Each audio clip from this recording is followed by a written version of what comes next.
Bonjour à toutes et à tous. Donc, nous représentons l'IUT Lyon 3 de Lyon avec Corentin, Maude, Pauline, Lison et moi-même Estelle. Donc, cette année, V33 nous a demandé de réfléchir aux consommateurs européens de demain dans l'univers de la peinture et de la décoration. En effet, un de leurs distributeurs, Kingfisher, a décidé de mettre en place une démarche d'uniformisation de ses prix et de ses marques dans toute l'Europe. Donc la Roumanie, la Pologne, l'Allemagne, la France, l'Espagne, le Portugal, le Royaume-Uni et l'Irlande. Vous voyez sur cette carte l'implantation des magasins de Kingfisher. Donc pour réaliser l'étude que nous allons vous présenter, nous avions plusieurs objectifs.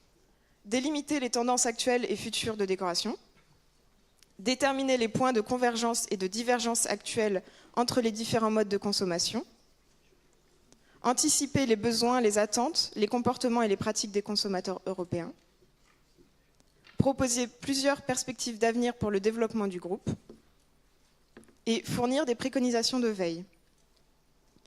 Nous avons défini également un périmètre de réflexion, donc à la fois temporel, 2018 puisque c'est à partir d'aujourd'hui, dès cette année, que Kingfisher veut mettre en place son plan d'uniformisation, ainsi que les 10 ans à venir, puisque les tendances que nous allons vous présenter, nous considérons qu'elles seront véritables pour les 10 années à venir. Mais aussi géographique, donc à votre demande, nous sommes concentrés sur l'Union européenne ainsi que le Royaume-Uni, et sur les particuliers. En effet, nous avons estimé que le consommateur final déterminait la demande dans les produits que vous vendez, donc nous sommes concentrés sur son point de vue à lui. Nous avons défini un profil type du consommateur européen de demain, car nous avons repéré durant nos semaines de recherche des caractéristiques communes de consommation. Tout d'abord, il y a des attentes similaires en matière de décoration. Donc d'abord, le consommateur européen de demain est do-it-yourselfer. Donc c'est la tendance de faire les choses soi-même. Cette tendance est arrivée il y a quelques années et tend à s'imposer dans le futur. Le do-it-yourself, pardon. Cette tendance bricolage est plutôt préférable à un groupe comme vous, puisque d'une part, le consommateur va plutôt préférer fabriquer par exemple un meuble plutôt que de l'acheter, donc il va avoir besoin de bois, de vernis et de peinture. Et d'autre part, le bois est le principal matériau utilisé dans le bricolage amateur, puisqu'il s'agit du matériau le plus simple d'utilisation. Donc les distributeurs ciblent d'abord les utilisateurs novices en mettant en avant des caractéristiques de facilité d'utilisation des produits. D'autre part, le consommateur européen de demain est désireux de produits personnalisés, donc il est de plus en plus individualiste et va être à la recherche de produits sur mesure. C'est notamment au travers de la décoration qu'il va essayer de se créer une identité spécifique qu'on pourrait presque caractériser d'image de marque. Donc c'est par exemple, on pourrait prendre l'exemple d'IKEA qui a beaucoup de gammes de produits personnalisables ou semi-personnalisables qui ont très bien fonctionné. Ensuite, le consommateur de demain sera de plus en plus exigeant. Il sera en quête d'innovation. Donc, par exemple, avec les peintures isolantes thermiques, c'est l'un des exemples. En fait, elles vont permettre aux consommateurs de faire des économies sur le long terme. Et donc, c'est là des aspects les plus intéressants des peintures innovantes, parce qu'elles seront plus que de simples peintures. Mais également, le consommateur de demain sera soucieux de sa santé et sera soucieux de l'environnement. Ça rentre un peu en contradiction avec les peintures innovantes, parce que dans ces peintures innovantes, justement, il y a des composants qui sont un peu controversés. Donc c'est le cas avec les nanoparticules qui s'attaquent aux organes respiratoires et qui sont très polluants. Et donc ça, le consommateur deviendra de plus en plus soucieux vis-à-vis de ce genre de substances. C'est pourquoi, dans un avenir proche, il sera certainement en demande d'avoir plus de transparence sur les étiquettes. Et c'est pourquoi il faut surveiller les législations qui, peut-être, vont demander aux peintures d'être plus transparentes sur ces substances en indiquant ou non s'il y a des nanoparticules ou substances dangereuses dans leurs produits. Donc la dernière chose qu'on a remarqué, c'est que les pratiques de consommation sont de plus en plus similaires entre les différentes régions d'Europe. Ce qui est vraiment ressorti, c'est que les achats se font beaucoup via Internet. C'est notamment dû au fait que de plus en plus de foyers sont équipés d'un accès Internet, surtout dans les pays d'Europe centrale qui rattrapent rapidement leur retard sur ce plan-là. Donc ça, c'est une tendance générale. On n'a pas de données précises sur le marché de la peinture ou de la décoration, mais on est quasiment certain que ça s'applique de plus en plus à tous les domaines et surtout que ça va continuer dans ce sens-là dans les années à venir.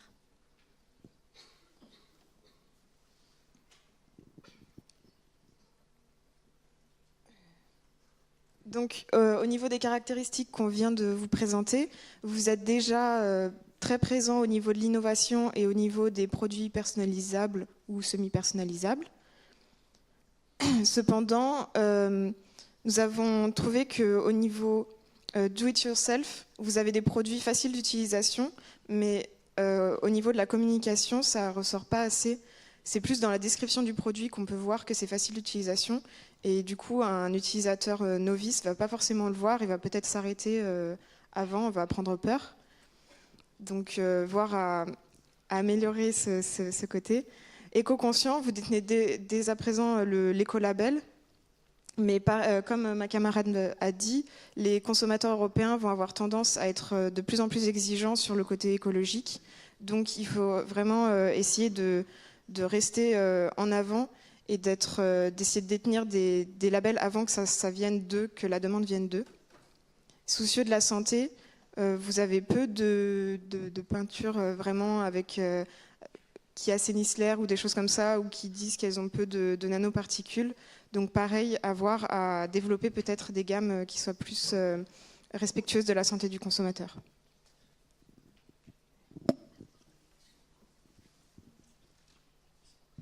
Donc par contre, on a quand même remarqué qu'il y a des différences qui persistent entre certains pays d'Europe.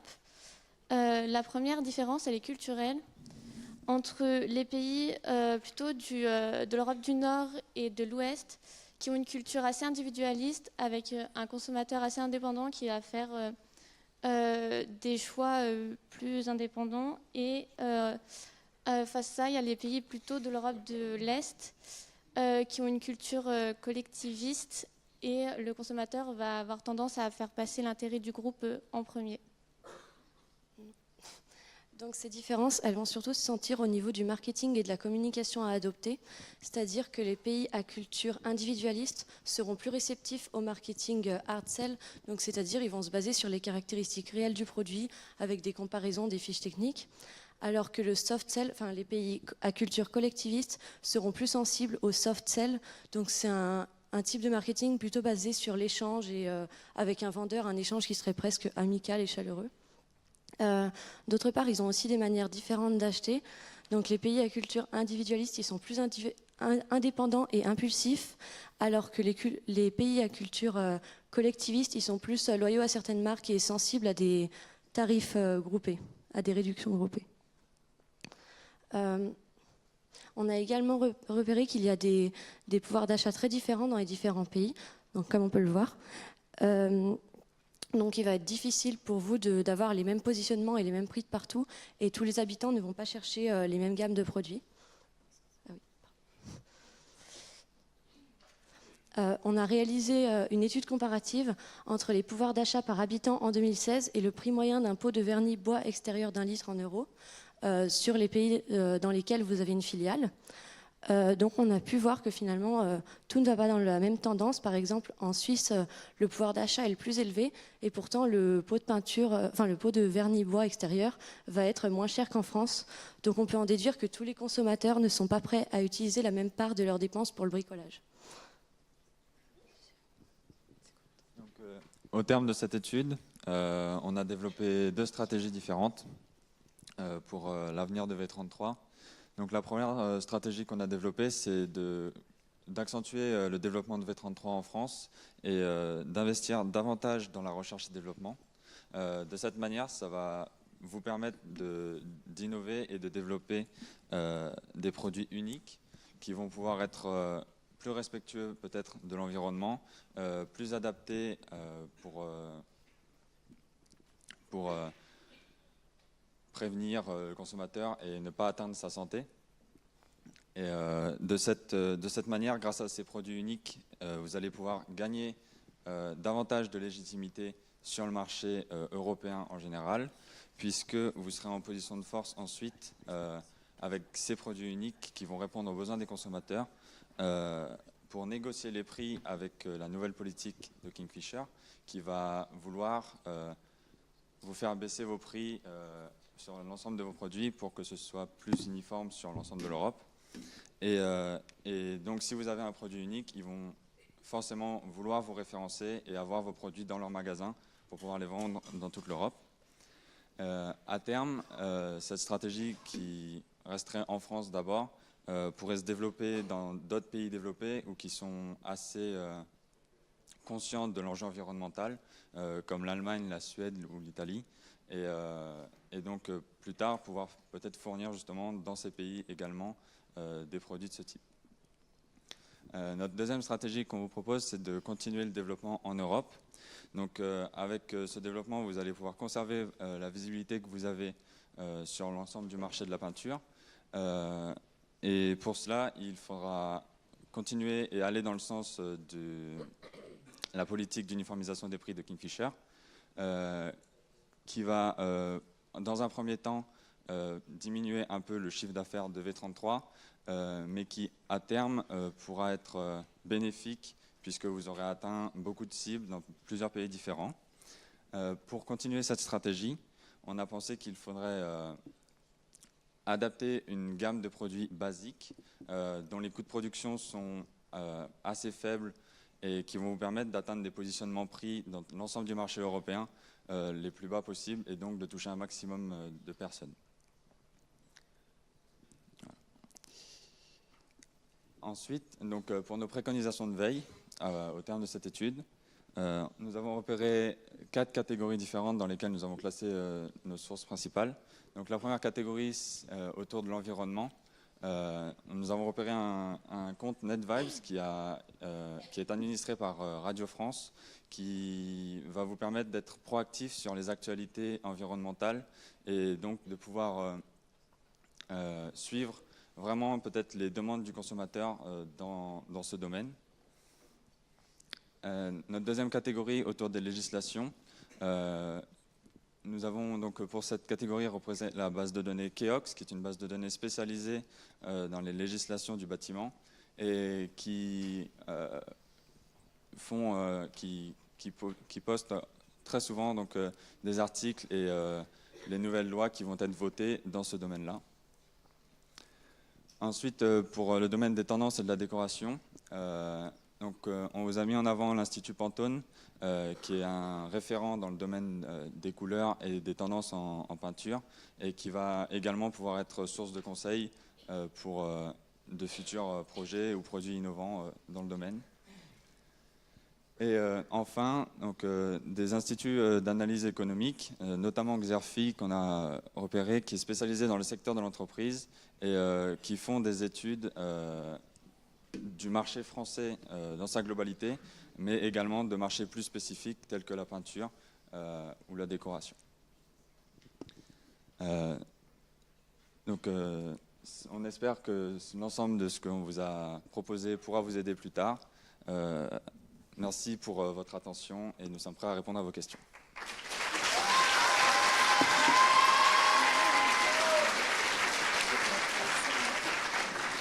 Merci. Donc je donne la parole au jury. Alors tout d'abord, je vous remercie pour votre présentation. Alors ça, je le dirai à chacun des groupes, mais sachez qu'on a lu avec beaucoup d'attention chacun des dossiers. La qualité de votre présentation aujourd'hui orale, je sais que c'est un exercice qui n'est pas facile. Et déjà, rien que pour ça, je vous félicite. Alors, vu que vous êtes le premier groupe, il va falloir qu'on se chauffe, nous aussi. Moi, j'ai une petite question concernant votre analyse, concernant le pouvoir d'achat que vous avez mis face à un prix moyen sur un produit en particulier, je crois que c'était les vernis.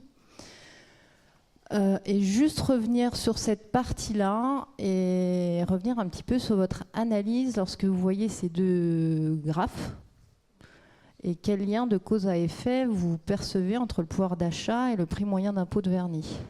Bah, c'était justement pour faire la remarque que finalement, c'est pas seulement ceux qui ont un plus haut pouvoir d'achat qui vont payer plus cher leur vernis, c'est aussi en fonction des consommateurs. Ils vont pas tous avoir la même part de leurs dépenses. C'était pour montrer ça. En fait, il n'y a pas vraiment de cohérence entre le pouvoir d'achat et le prix moyen du pot de vernis. Parce que vous voyez que ceux qui ont un haut pouvoir d'achat n'ont pas forcément un vernis bas prix et inversement. Et donc, à votre avis, qu'est-ce qui pourrait expliquer qu'il y a une incohérence comme ça entre les pays sur un même produit, sur une même marque ?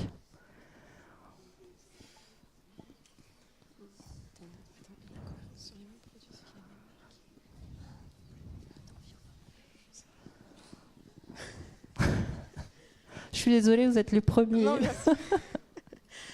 d'abord, ça peut être au niveau du nombre de personnes qui sont locataires ou qui détiennent des maisons, parce que ce n'est pas les mêmes genres de comportements. Oui. Donc ça, déjà, ça peut jouer. Et puis, il y a aussi, peut-être sur vos produits, il s'avère qu'il y a peut-être déjà d'autres marques Très bien. qui sont déjà présentes et du coup, qui ont d'autres positionnements prix. Et une en particulier qui s'appelle les marques de distributeurs, qui vont fortement challenger les marchés. Et le dernier, mais ça que vous ne pouvez pas forcément percevoir, c'est l'historique du marché en lui-même. Voilà. Merci pour votre réponse.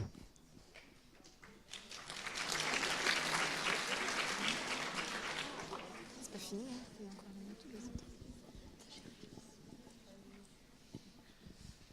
Bonjour, et à mon tour, je vous dis merci beaucoup pour la qualité de votre présentation. Je voulais vous poser une question précise sur la photographie du marché actuel. Est-ce que vous vous êtes rendu dans un Castorama ou dans un Leroy Merlin ? On n'avait pas le droit d'être... Ah, d'accord. Ok. Non, mais Et vous avez regardé les concurrents de V33 ? Si. Et qu'est-ce qui vous a marqué en comparant les différentes offres peinture aujourd'hui ? Ce qui est proposé entre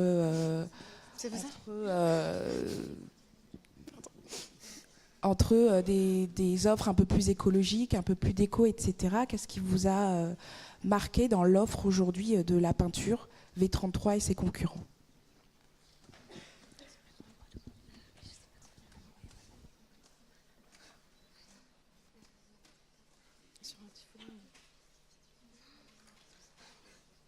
Est-ce que vous pourriez répéter la question, s'il vous plaît ? Je développe. Par rapport à votre analyse aujourd'hui sur Internet, je pense que vous avez regardé ce qui existe aujourd'hui chez les concurrents de V33 et chez V33. Et qu'est-ce que vous trouvez aujourd'hui qui est intéressant que les concurrents ou V33 offrent et qui serait à développer par rapport à votre recommandation ?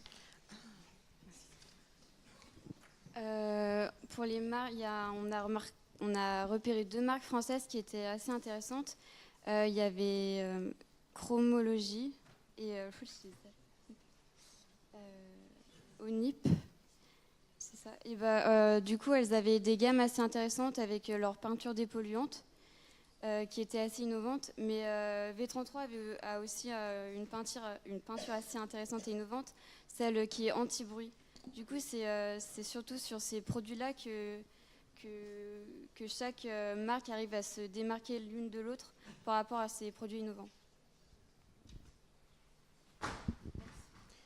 Merci pour votre présentation. Juste une petite précision, quand vous avez parlé du do-it-yourself, vous suggérez qu'on améliore la perception du consommateur qui n'est pas encore arrivé jusqu'à notre produit pour dire que nous aussi on a des produits faciles. À travers quel type d'action on pourrait améliorer ce point ?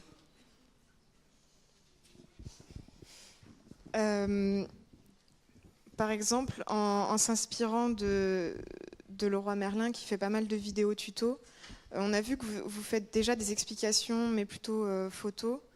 Donc c'est vrai que en général, c'est quand même plus efficace une vidéo, de voir vraiment la personne faire l'action.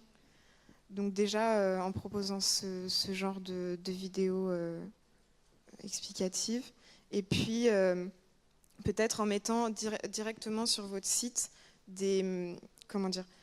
Quand il y a la capture, quand il y a l'aperçu de la peinture, même avant qu'on ait à cliquer dessus, qu'on puisse voir par exemple un point qui dise facile d'utilisation ou quelque chose comme ça, qu'on n'ait pas à cliquer dessus pour voir est-ce que c'est facile d'utilisation ou est-ce que ça sèche vite, est-ce que ça... Donc que ça soit... qu'on facilite vraiment en fait le parcours d'achat du consommateur, parce que souvent, surtout les personnes qui sont novices, vont pas avoir le courage de faire forcément la comparaison et donc vont vouloir, dès le premier aperçu, savoir si c'est une peinture pour eux ou non. Comment ? Oui, plutôt sur le web.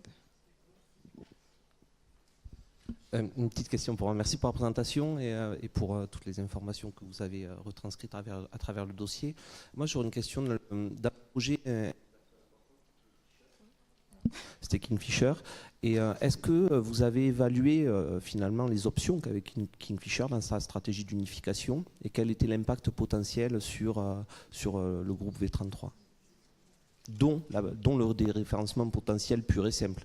C'est-à-dire on décide de sortir tous les produits V33 des points de distribution et de vente Kingfisher. Vous avez dit quelles options Quelles options a Kingfisher dans sa stratégie d'unification? Donc c'était, je pense, une des questions qui a été posée.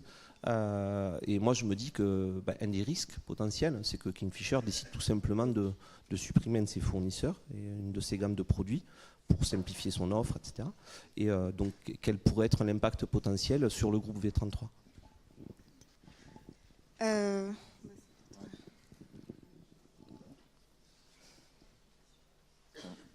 Pour V33, ça peut provoquer une perte de visibilité, comme je l'ai expliqué tout à l'heure, puisqu'ils seront plus référencés chez un des plus grands distributeurs déjà français et même européens. Et du coup, si un de leurs distributeurs principaux, donc Kingfisher, décide de les déréférencer, ça risque d'être problématique en fait pour simplement leur chiffre d'affaires et les ventes qu'ils pourront faire de leurs produits. Mais c'est pour ça aussi qu'on proposait une des possibilités, c'était de vraiment accentuer sur la R&D et du coup d'avoir des produits tellement uniques sur le marché de façon à ce que Kingfisher finalement soit obligé de garder V33 parmi ses marques.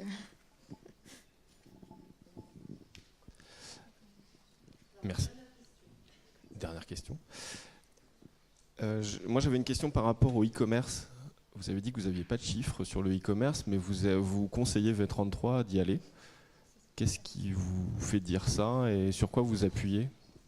En fait, on a des chiffres, mais de façon générale, on a des chiffres de la Commission européenne, mais ce n'est pas des chiffres sur le marché de la peinture, parce qu'on n'a pas trouvé de données, mais on pense, parce que de toute façon, maintenant, c'est vraiment de plus en plus en ligne, les achats, et c'est vraiment une tendance générale. Dans le domaine de la peinture également, c'est la tendance.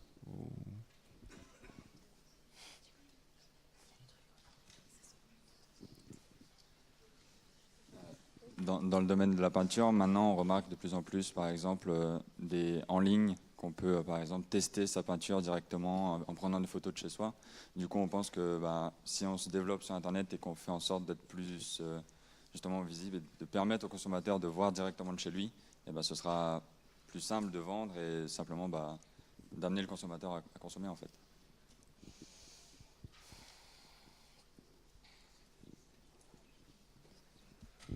Merci beaucoup. Merci à Lyon.